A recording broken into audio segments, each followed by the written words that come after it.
Ezra chapter 4. One of Ezra's main purpose in writing is to remind the Jews who just returned from exile to restore worship of God. Worship is a place that we gather, we encounter God. I don't know about you. This morning I was very tired. Actually, I'm still very tired because I slept at 2:30 this morning, and then I have to wake up at 6 in the morning. So I was so tired. But then, because then this morning I came to the front, and when we worship God, I felt that I'm refreshed once again. That's where that I can be real to God, and God, I'm so tired. I surrender to you. And this is what worship can do to us. Encourage us, to build us up. It helps us to encounter God. Where we meet God. Worship is a place that we are made right with God. We are reconciled with God. Therefore, it is important, Ezra reminds us, to remain pure in faith and commitment to our Savior, Lord. The moment when the Jews arrived in Jerusalem, after settling in their own towns, last week I shared with you, after a few months, then after that, they came together as one man, the scriptures say, and with one focus, that is to worship the Lord. Now, I ask you a question now, quiz time. What month was it?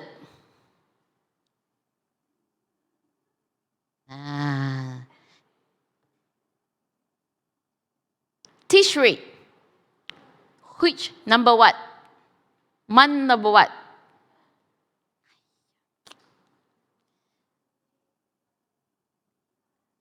Seventh month. Yeah, or say 7, only you shout 7. All right, it was in the 7th month. I told you it is a very important month in the Jewish calendar because on this month, they celebrated very important feasts. Okay, if you still remember the feast, all my hard work go down to the drain lah. Trumpet.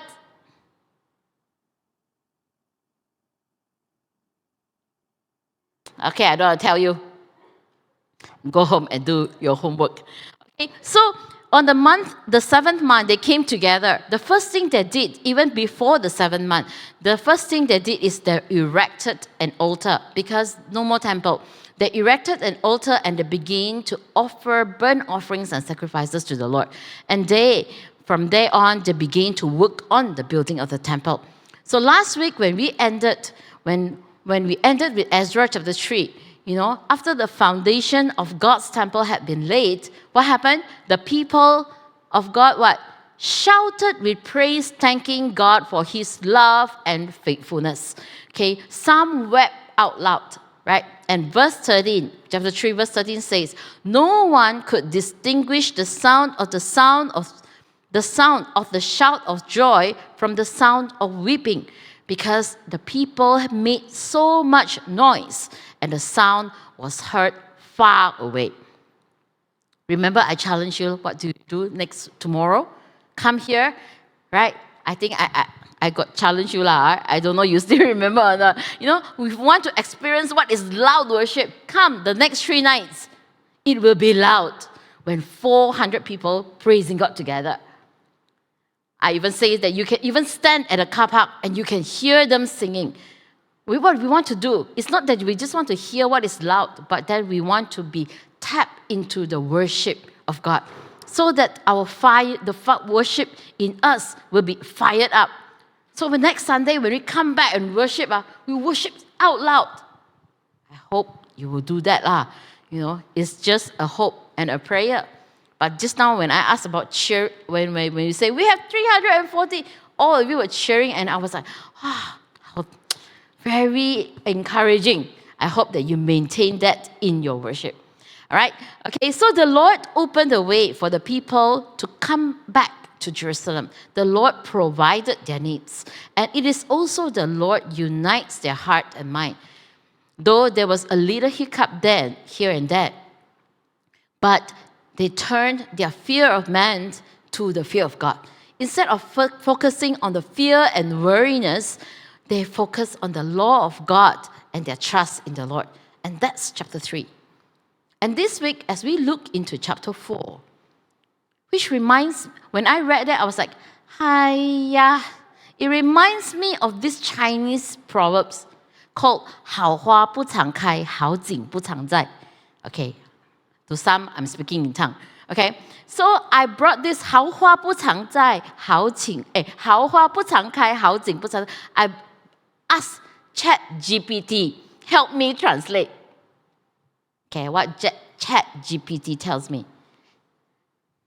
Translated as, beautiful flowers don't bloom all the time.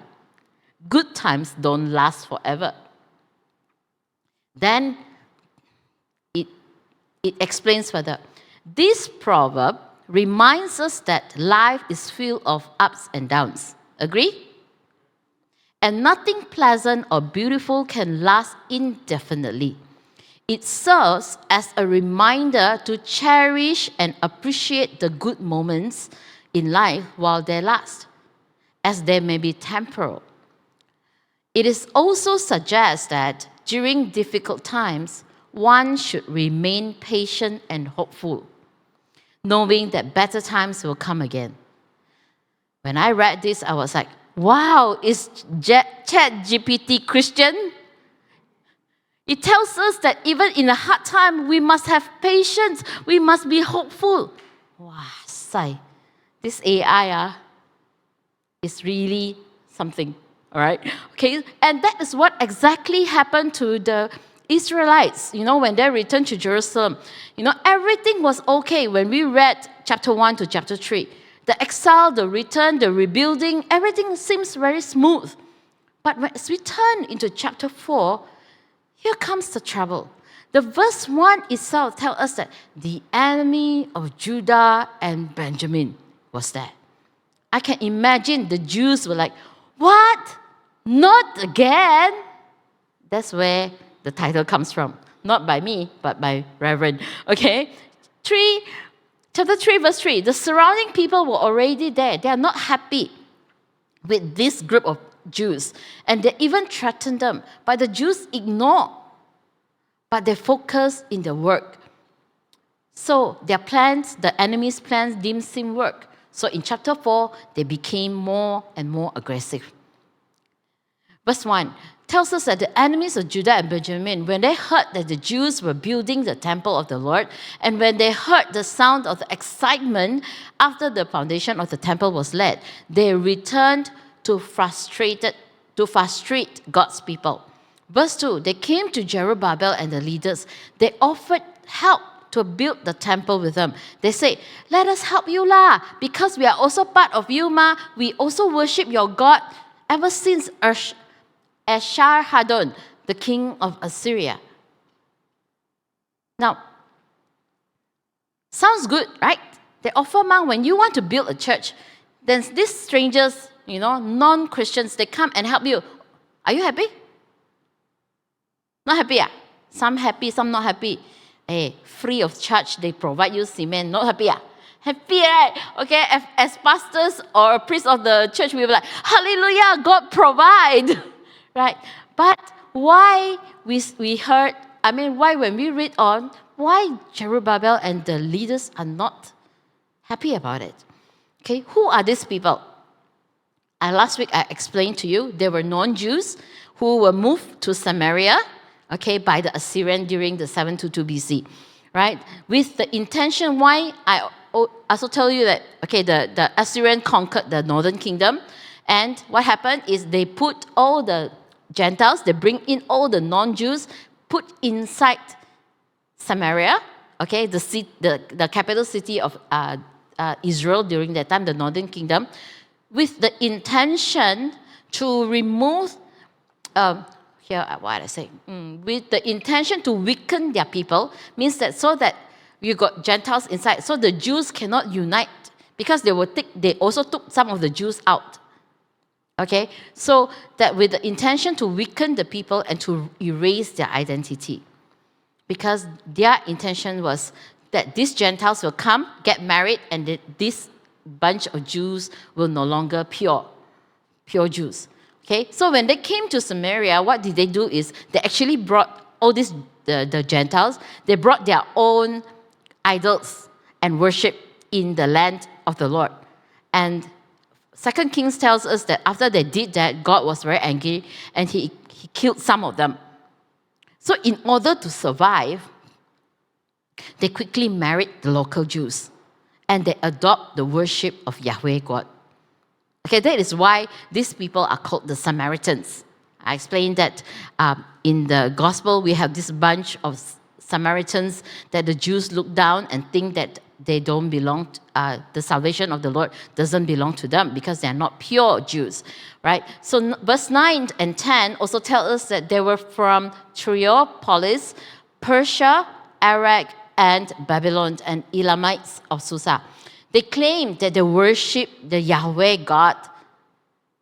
But were they? Well, only the half-truth, because 2 Kings chapter 17 tells us that they worship the Lord, but also serve their own gods according to the custom of the nations from which they have been brought. If they are from Susa, they brought the Susa god here, so they live Susali. Okay? All right, so then after that, so Yahweh was just one of the gods they worship. And Zerubbabel and the leaders knew this background. Therefore, they denied because they know that the intention was not pure, right? Okay, on the side note, from this point onwards, when I talk about the Samaritans, I'm actually referring to these enemies, okay? So to make life easy for us, so that you won't confuse, okay? So that I will address them as the Samaritans. So the Samaritans offered help to build the temple.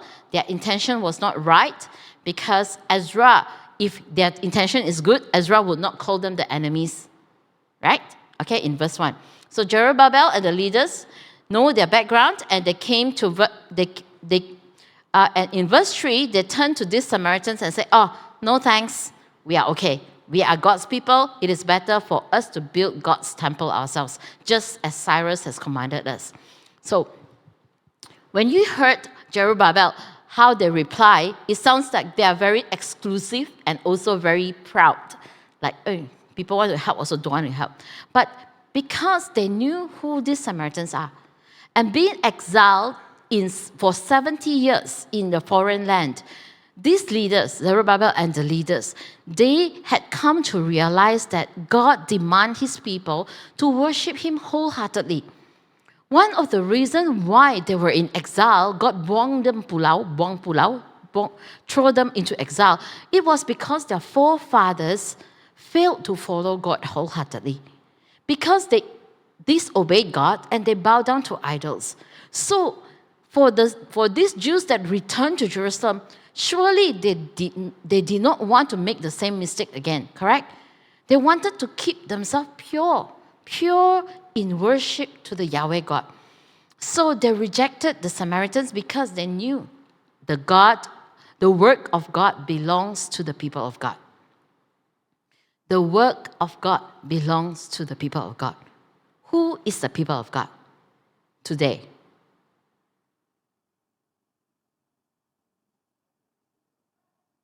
You, us.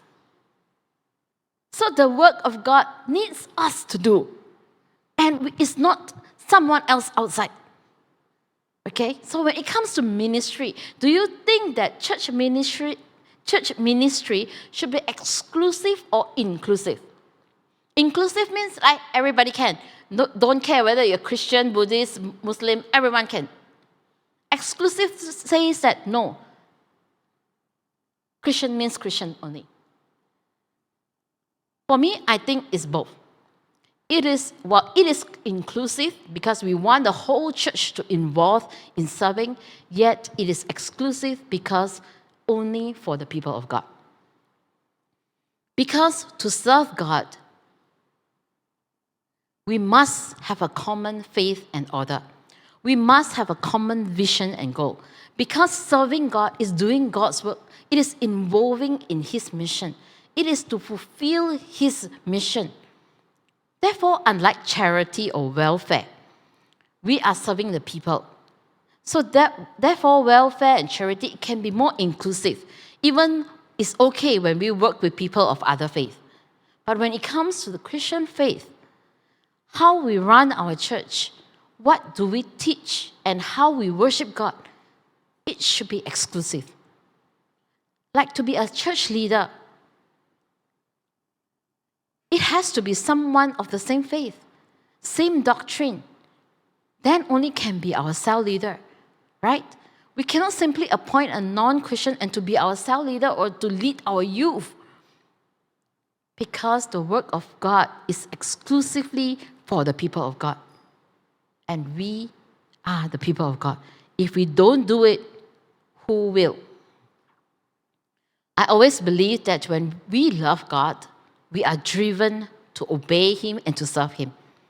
Our walk in faith may not be perfect. We are not perfect. If we are perfect, we already go see Jesus, right? It will never be until we meet Jesus, right? But because of love, or having the sense of ownership and belonging to the church of God, we will serve Him. Of course, some may say, I can serve without love. Can a person serve without love? No? Can. I can serve, I do only ma. But you and I know that commitment or serving without love, it will not last long. And it will have no progress. Means that, why should I care? You ask me to be a projectionist, ma, like this only, ma. Why should I learn? Why should I upgrade myself? Because I don't care. That is without love, right? Okay, I asked Tuan, do you work for money? Do you work for money?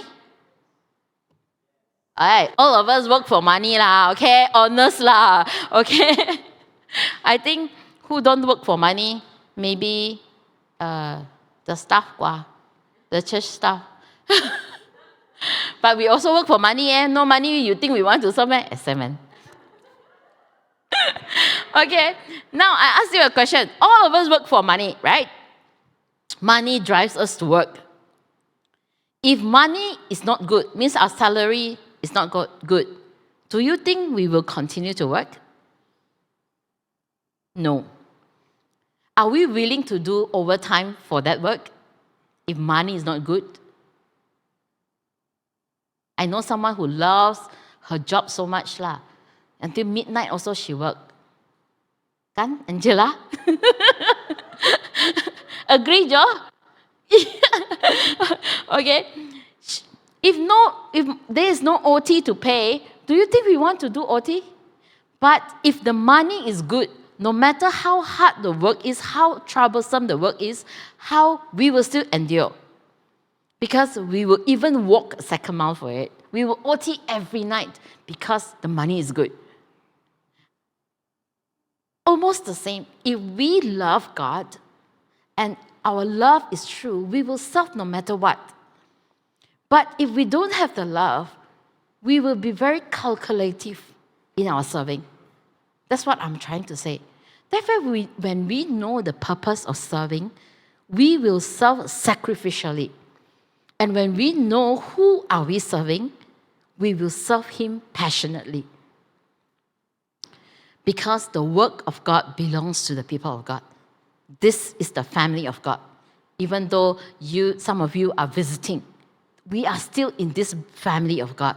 It belongs to you and I. This is our church. If we don't love our church, who will love our church? If we do not have the sense of ownership and we do not care, we won't even care about whether the church is dirty or broken. Last week was heavy rain during the service on Saturday night. I was telling the Chinese congregation this morning, Reverend was there. I was preaching. Reverend was there. It was raining heavily. And during the staff meeting, Reverend said, Uncle Malcolm, can you please check the church? Because of the rain, here got leaking, there got leaking, there got leaking. And then in my heart, I was like, got leaking, meh? Why I don't see water? So I told them, because I very concentrate in my preaching, so I didn't see the water. So he very free, he was like, oh, got water, got water. All right, because of the love for the church. Therefore, he can notice that here got leaking, here got breaking, because we care. If it is your home, would you care? Because we have that sense of ownership. When we know that this church is this is the church that God has given us. When our members are not well, we will visit them and pray for them. When they are in need, we will extend our hands of help to them. So people of God, my dear brothers and sisters, this is our church. This is God's church. It is our responsibility to make sure that our church is at its best condition, physically, emotionally, and spiritually. It is our responsibility. However, there's one thing that we cannot deny. The truth is, the reality is, life can be very harsh. Verse 4 and 5. The Samaritans were seeking every opportunity to discourage and frustrate God's people. Verse 4. Then the people of the land discouraged the people of Judah and made them afraid to build. Verse 5, and they bribed officials to frustrate their plans throughout the reign of King Cyrus of Persia and until the reign of King Darius of Persia. Now, Chinese say they discourage them and make them afraid. You know Chinese, how they say? Chinese say they make their hands shaky. That was that kind of intense kind of fear they imposed into the people of God. They discouraged them, they make them afraid, they bribe others to frustrate them. For how long? Let's look at this chart, the time chart, the black color one. Okay? I did this for you. Okay? The building, the foundation was laid in 3537. Mind you, this timeline, these years, they have a discrepancy of 1 or 2 years. Okay, probably you read from some other commentaries or Bibles, it gives you a different years. All right, but here the Bible tells us that in verse 5 it says that they frustrated the plans throughout the reign of Cyrus until the reign of Darius. Can you see the difference? Can you do the calculation? 536 to 520. How long was that? No need to use calculator lah. 16 years.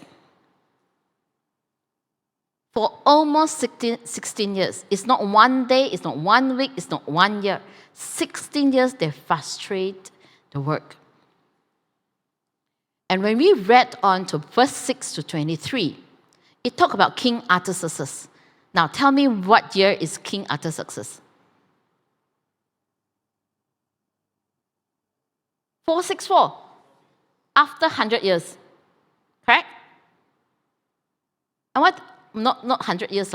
But then it tells us that from 536, when they frustrate the Israel, up to Artaxerxes 464, it is almost 70 years. The frustration is ongoing and ongoing and ongoing. Can you see the intense? And in 464, that was the time where the letter was written to Artaxerxes. That is verse 6 to 23. Okay? And until that Artaxerxes believed in what they say, and he instructed the work of the temple to stop. And this simply shows us that the opposition went on and on and on. Okay? In 516, keep that on. Don't let them see me so much. Timeline, please. Amor, timeline, please. Okay. And you will see that in Ezra chapter 6, 516, that the temple has been completed. So what happened is the temple completed, but the walls of Jerusalem has not complete.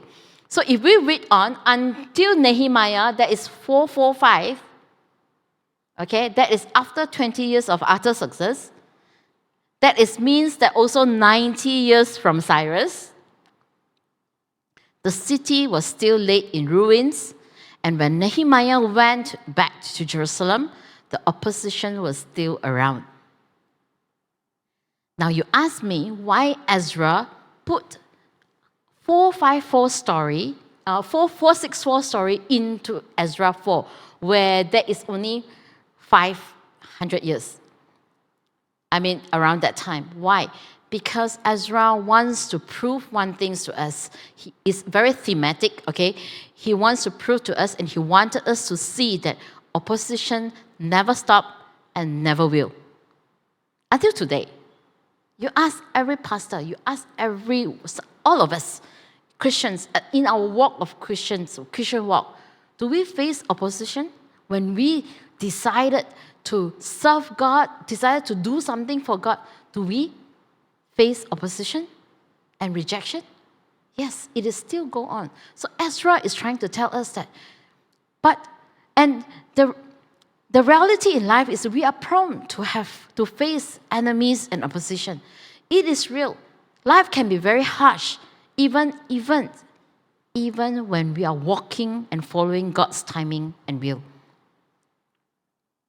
And when we are doing God's will and mission, enemies will not spare us. They will use all kinds of lies and accusation just to frustrate us, to discourage us from moving forward. Then you see that in this, what is their strategy? In their letter to Artaxerxes, then, we can go to Ezra 4. Okay, these Samaritans, they confuse the king with truth and lie. The truth is, yes, the king of both Judah and Israel had a long history to revolt against the past empires. They have been unfaithful to the Babylon, even Egypt, or the Assyrian. And so they use that kind of truth and tell Artaxerxes, you see, these people always pembelot, they always revolt. So they will revolt in your Persian empire. And they say this in verse 16. He said, if this city is built and its walls are restored, you, my king, will be left with nothing in Trans-Euphrates. It is very exaggeration. Okay, we'll look at the map, the yellow one. The map. No map? Okay. No map. All right.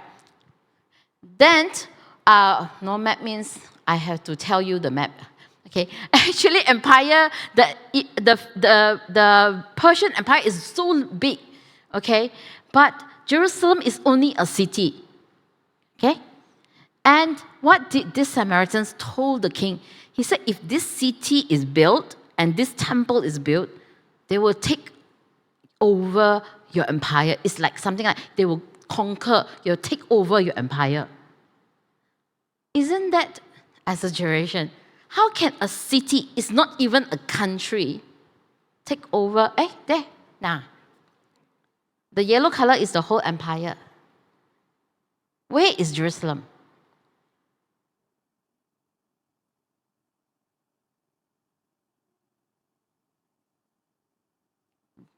See the cursor? It's not even the word Jerusalem, it's not even in the map. Means it's very small. It is just like if Labuan is building a temple of God, okay, and people say if Labuan's temple of God is built, and the city is rebuilt, they will take over the whole Asia, you know. 夸张吗?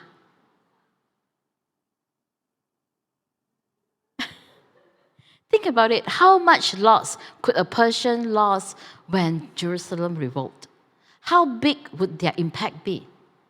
They were not even a country. They were just a city on the hill.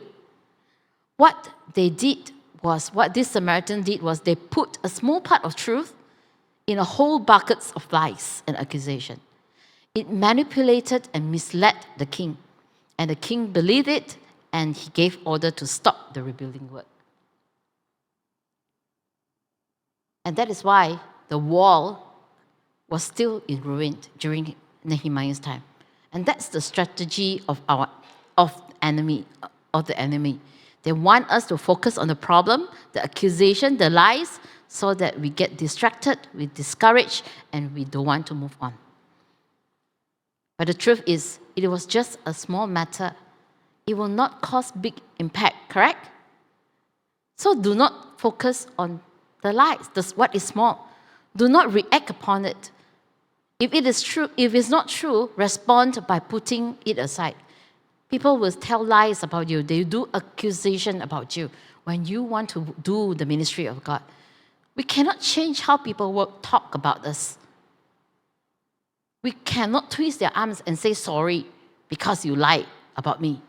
We cannot. But what we can do is we focus on the truth. The truth is God has a calling in our life. That's the truth. The truth is there is a mandate for all of us.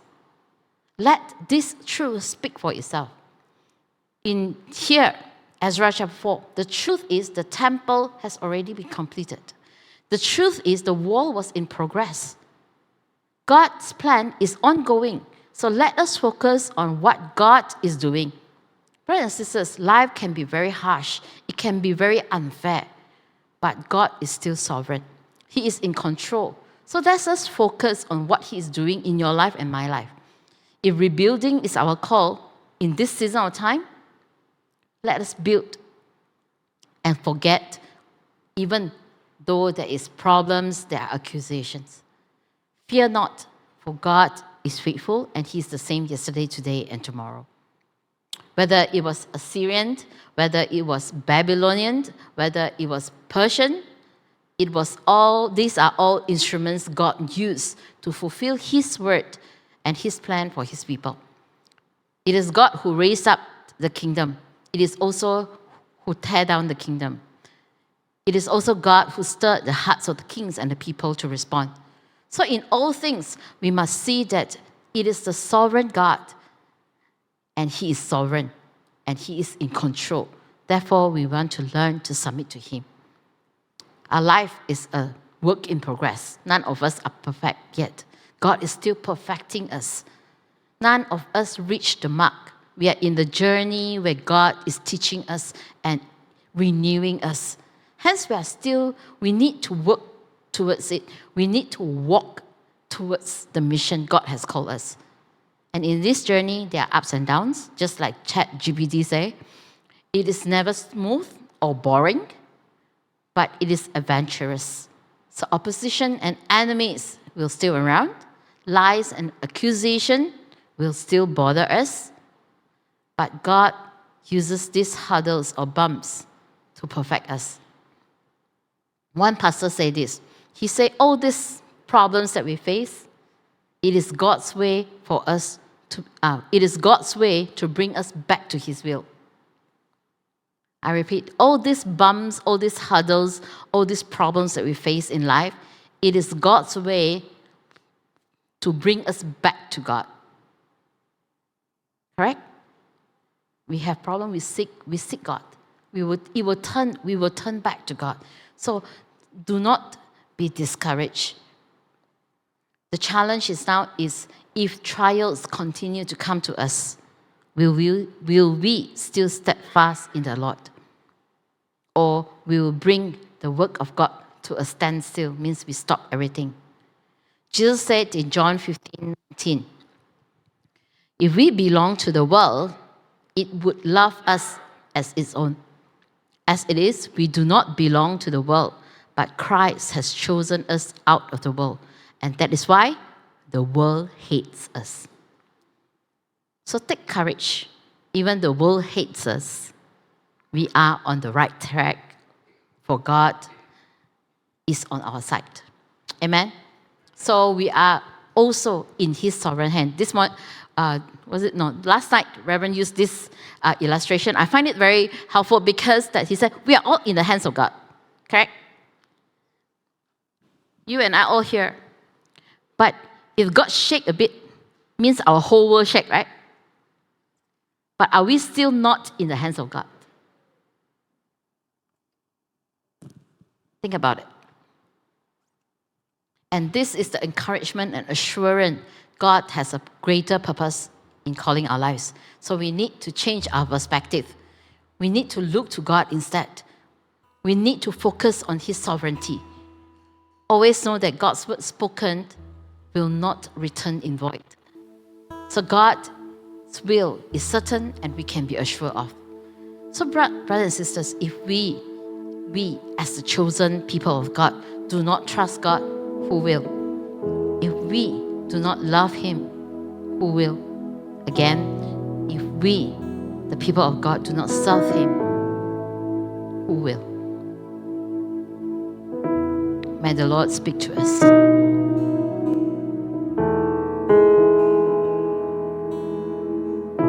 Let's spend some time. We want to pray for ourselves. I do not know what God is speaking to you, and I am speaking to you, but be reminded that even though in the hardship, we are still in God's hand. And we want to thank God for this. If we have been focusing so much about our troubles, our sickness, the accusations that people make against us, that discourage us, why don't we take this time to surrender to God? Surrender all this to God. God, you are in control. Please do something about it. I cannot, but you can.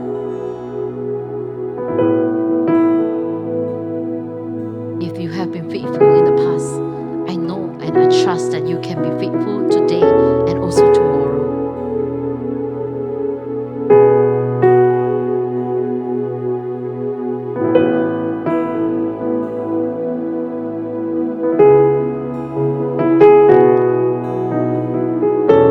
Thank you, Jesus.